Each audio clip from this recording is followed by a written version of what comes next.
I never imagined my marriage would end with a knock on the door in the middle of the night, but that moment only made sense after everything that came before it. My name is Alistair Vaughn. I'm 43, born in Leeds, moved to the States in my 20s, built a life I was proud of. I believed in consistency, in loyalty, in showing up every day even when it wasn't exciting anymore. That belief was what kept me married to Serena for 11 years, long after the warmth between us started cooling into something distant and transactional. When I met Serena, she was vibrant in a way that filled rooms. Sharp-witted, ambitious, always chasing the next idea. I was steadier, quieter. I worked logistics, managed teams, paid mortgages on time. She used to say I made her feel safe. I thought that was love. For a long time, it probably was. But somewhere along the way, safety stopped being enough for her, and I didn't realize that until it was already too late. The changes weren't dramatic at first. They never are. She started guarding her phone like it contained state secrets. Conversations became shorter, more distracted.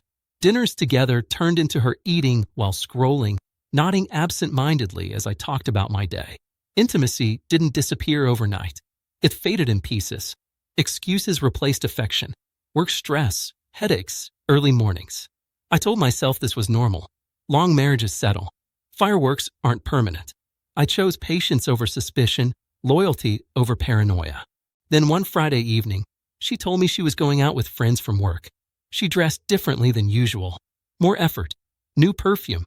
I noticed, but I didn't comment. I never wanted to be the insecure husband asking questions he was afraid to hear the answers to. She didn't come home that night, or the next morning. At noon, I received a text that changed the trajectory of my life in 8 words. I've met someone. I'm staying with him. I stared at my phone for a long time. No explanation. No apology. Just a declaration, as if she were canceling a subscription. She moved out that day. Took clothes, jewelry, documents. Left behind silence. Friends called it shocking. I called it clarifying. I didn't beg. I didn't chase. Something in me shut down, not in anger, but in self-preservation. If she could walk away that easily, then whatever we had was already gone. I contacted a lawyer, reorganized finances, canceled joint expenses. I wasn't punishing her. I was accepting reality. She chose another man. I chose myself. For 2 weeks, I heard nothing. Mutual friends mentioned she seemed happy, posting pictures, smiling in ways she hadn't smiled with me in years. I muted everything. I focused on work, on sleep, on long walks where I could breathe without feeling like I was being slowly erased. The house felt emptier, but lighter. I stopped waiting for messages that weren't coming. I started letting go.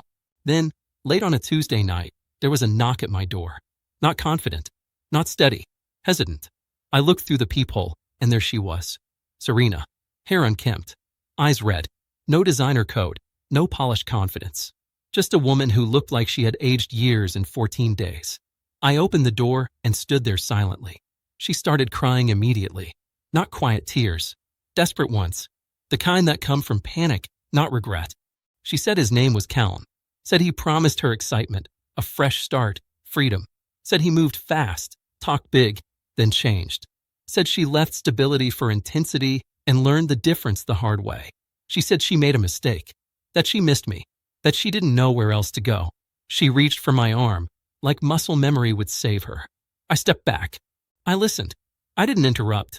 When she finished, I told her something calmly, something I had rehearsed without knowing it. I told her I believed her pain was real, but her regret wasn't about me. It was about consequences. I told her she didn't miss our marriage. She missed the safety net it provided. The consistency. The man who didn't disappear when things got uncomfortable. I told her that door had closed the moment she walked out without looking back. She asked if we could talk inside. I said no. She asked if I hated her. I said no again.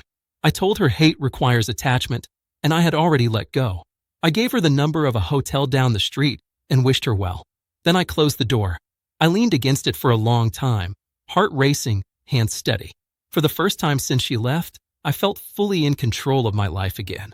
The next morning, I woke up without that familiar heaviness in my chest, the kind that comes from being someone's backup plan. I realized something important.